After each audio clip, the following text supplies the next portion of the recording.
I thought it was about time I took a break from hating and talk about something I actually enjoy. So with that in mind, let's take a look at the Resident Evil 2 remake. Pour yourself a shot, sit back and enjoy as I take you deep into the world of Resident Evil.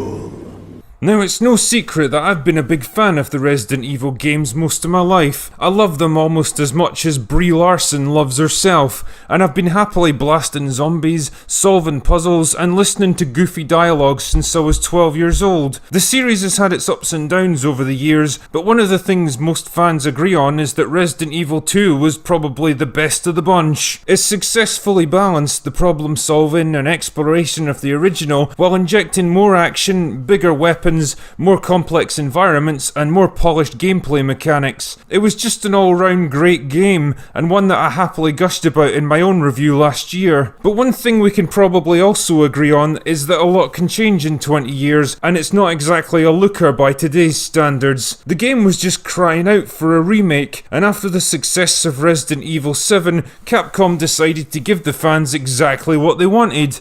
Nice job, chaps. So for anyone that was raised in a cave in Siberia, Resident Evil 2 is a survival horror game set in the heady days of 1998. The plot centers around a mysterious viral outbreak in the small American town of Raccoon City, which turns most of the locals into mindless zombies and other hideously deformed monsters. It's a bit like Dundee, but with fewer teenage pregnancies. Anyway, it's up to you to fight your way out of the nightmare and expose the evil deeds of the sinister Umbrella Corporation.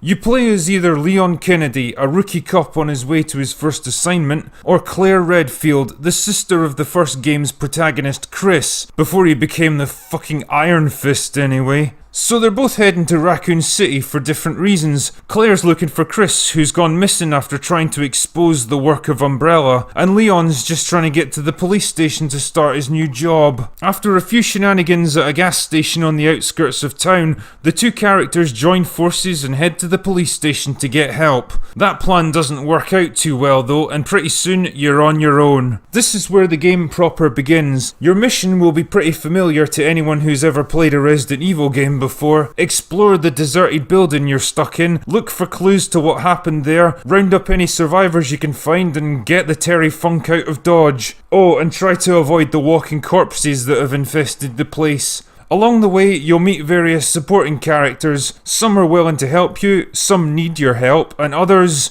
well, they're just assholes. Just like the original game, there are actually two scenarios to Resident Evil 2, and you have to play them both to get the full ending. Complete the first scenario with one character, and it'll open up the second scenario with the other, so you basically get to see the same events from a different perspective. You'll also access slightly different areas and complete some slightly different puzzles. It's a neat little system that means you have to play the game through 4 times to see all the possible outcomes, although really, there's not as much variety as there was in the original, but I'll talk about that more later. You progress through a mixture of problem solving, exploration, and combat. A lot of rooms and areas are sealed off to begin with, meaning you'll need keys and other tools to gain access and move on. You find these by exploring rooms, solving puzzles, picking up important objects, and using them somewhere else. It's a pretty simple formula, to be honest. Find a thing, combine it with another thing, and use it on something else. Eventually you'll gain access to new areas, which lets you pick up more items and solve more puzzles.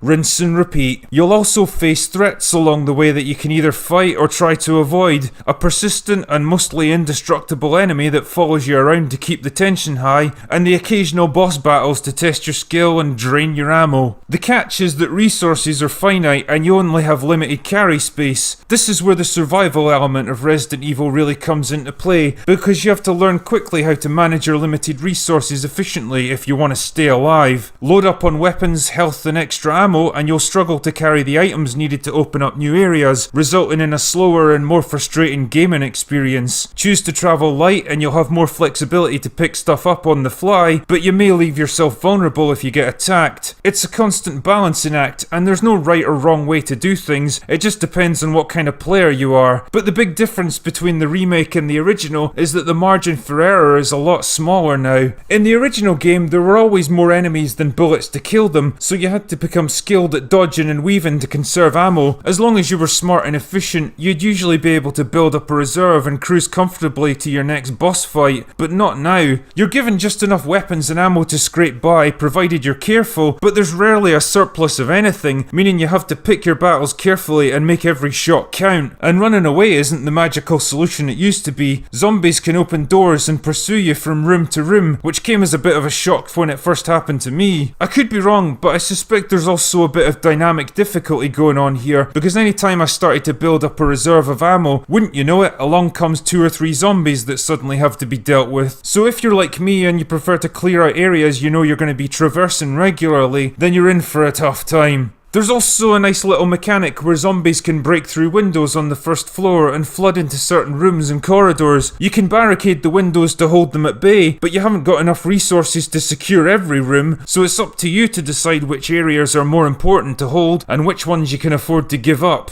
And considering how scarce ammo usually is, you have to plan wisely on this one. And make no mistake, combat is not an easy prospect in this game. Weapon handling is slow and awkward, meaning it's hard to shoot from long range. You can fire on the move, but it kills your accuracy, so your best option is to stand still and let your enemy get in close, then blast away. The obvious downside is you have to put them down quickly, otherwise you're in trouble. Now, given the free aim system, you might think it would make sense to go for the head and try and put them down more efficiently. Nope. I tried this a whole bunch of times and it still took 4 or 5 headshots from a pistol to put down a single zombie. Like, what's the point in giving us the ability to target different body parts if it doesn't actually do anything? There's no reward for accurate shooting here and it feels like a bit of a cop-out. As I said before, the original game required you to master the art of dodging and weaving, and it became second nature after a while. Your character was reasonably fast and manoeuvrable despite the awkward control scheme, and there was usually enough space in the environments to slip by if you were quick. The fixed camera angles actually worked to your advantage at times, because you could see things directly behind and to the side of your character. But now, escape and evasion is enough to give my arse a headache. Your running speed's a lot slower now, you don't turn as fast, and your field of vision a lot more restricted. Corridors are generally tighter and enemies move faster, so dodging your way around them is a much tougher job. It doesn't help that they don't really have an attack wind up that you can disrupt. They just kind of lurch into you and start chomping down. The result is that you're going to get hit more often, and it's kind of frustrating because it feels like you're in a no-win scenario a lot of the time. You don't have enough ammo to fight, but your character's too slow and clunky to effectively dodge. Another thing that pissed me off was the lack of healing items, especially in the later stages when combat gets more intense and you start taking more hits. There's a real lull in health pickups around the final third of the game, so unless you've built up a decent stockpile, then you're going to be struggling hard. Although for some reason the game does have this weird habit of showering you with blue herbs for curing poison. It was frustrating because I was completely dry on healing items, but fucking drowning in blue and red herbs that I had no use for. Anyway, let's talk about the graphics and the level design. The game uses the same engine as Resident Evil 7, the only difference being the change in perspective, so needless to say it looks absolutely gorgeous. Environments are detailed and realistic, light and shadow effects are flawless, and the soundtrack and enemy noises are effectively used to create a tense, brooding atmosphere. You'll be mooching around in an office and suddenly you'll hear the crash of a door breaking open or a growl coming from somewhere deeper in the building, and you just know that bad news is heading your way. It really feels dynamic and unpredictable, like there's stuff constantly happening even if you can't see it, whereas the original game quickly settled into the familiar Resident Evil rhythm once you understood its rules and limitations. Level design is generally great. The layout of the police station will be pretty familiar to anyone who played the original game. 2 main wings and a central hallway that allows you to access most areas, so you usually have a good sense of where you are at any given time. A lot of the rooms are so similar to the pre-rendered backgrounds from my childhood that I actually just had to stop and look around at times. It was uncanny. That being said, there's enough new areas to make exploration worthwhile, and the puzzles for the most part are totally different, so experienced players can't just breeze their way through them. My only real gripe about the police station is that it's pretty restrictive in terms of how you get from A to B. The original was this big, complex, interconnected area with multiple routes from one side to the other, and it offered you plenty of flexibility to plan your route. But this time around, lots of corridors and doorways have been permanently blocked off, which forces you down specific routes you might not want to take. The worst example of this is probably the first floor corridor in the West Wing. It's just a nightmare, overrun with enemies, filled with windows that zombies can break through, and eventually even lickers join the party. It's a complete ammo drain because it's too tight to dodge anything, and it just feels like a real cheap shot on the part of the designers. Anyway, that being said, the rest of the game world is pretty solid. Once you're out of the police station, you head down into the sewers for a bit of poo-encrusted fun. This is where I think the remake is a big improvement over the original. The sewer level in the original RE2 was a pretty linear set of underground corridors with a scattering of easy puzzles you could breeze through in like 15 minutes. But now it's a much bigger and more complex environment set across multiple levels. You have to do a lot of backtracking and navigation. There are plenty of hidden rooms to explore. The puzzles are a lot more challenging, and generally it's just a much more satisfying experience than before. The downside here is that the ruined factory level is missing this time around. It's a shame to see it go, but I can't say I blame the developers all that much. When you really think about it, the factory was just kind of an extension of the sewer level anyway, and most of it was just blasting your way through a few corridors worth of zombies before reaching the train that took you down to the lab, so I guess it's not a huge loss, but I'm gonna complain about it anyway because I'm an asshole. The only environment that feels like kind of a letdown is the final lab level. Don't get me wrong, it's big and there's enough going on to keep you busy, even though it's basically divided into two smaller levels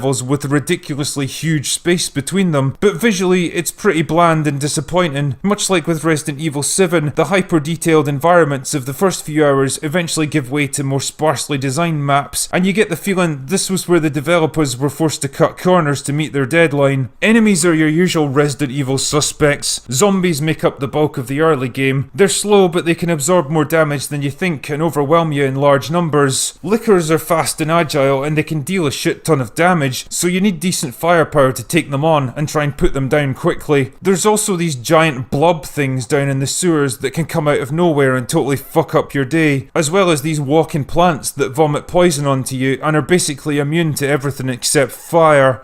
Arseholes. Then there's Mr. X, the tyrant that follows you around for most of the game. Now, this guy appeared in the second scenario in the original game, and I kind of expected him to show up in the remake, but Capcom pulled a little prank on guys like me by having him show up on my first playthrough. I was wandering innocently around the main hall, minding my own business, when suddenly I heard the soft thump of heavy footsteps getting closer, and then boom, he's right on you. Nice one, you dicks. Much like Jack from Resident Evil 7, he follows you around from room to room, fucking up your day at every opportunity, but he's much more intimidating than Jack ever was because he's a total unknown quantity. You don't know what he wants or what his thought process is. He doesn't speak, he doesn't use weapons, he's just this massive hulking figure that slowly stalks you through the derelict building. You can run away from him, but he'll catch up to you sooner or later. You can put him down with enough firepower, but eventually he'll get up and come at you again. There's just no stopping him. Just like the zombies constantly trying to break in, the low ammo and the clumsy controls,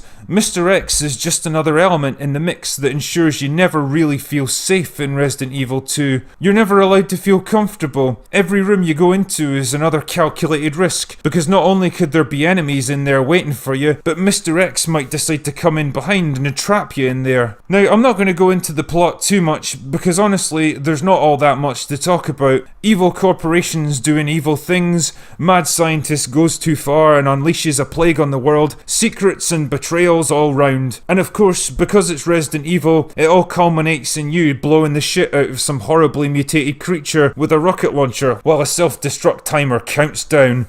Classic. The characters from the original game are all present and correct, although the goofy dialogue's mostly been ditched in favour of something a bit more mature. There's so many F-bombs getting dropped, it reminds me of visiting my terrifying gran when I was a kid. As far as protagonists go, Leon and Claire make for a pretty interesting contrast. Leon's a bit of a Dudley Do-Right and clearly way out of his depth with all the shit going on around him, but when the chips are down, he's able to stay cool under pressure and get the job done. Claire is tough and self-reliant, but she's also got a softer and more compassionate side that comes out when she takes a young girl under her wing. Although I do wish Capcom's various dev teams would share notes a bit more often about her, because fuck knows how she goes from this to this Ada Wong made her first ever appearance in Resident Evil 2, and as much as she'd go on to become a ridiculous overpowered super ninja in later games, it's kinda nice to be reminded that she was once much more grounded and believable, although the dry, sarcastic, "I know so much more than you" routine starts to get a bit old after a while. Resident Evil 2 is a game that gets a lot of elements right,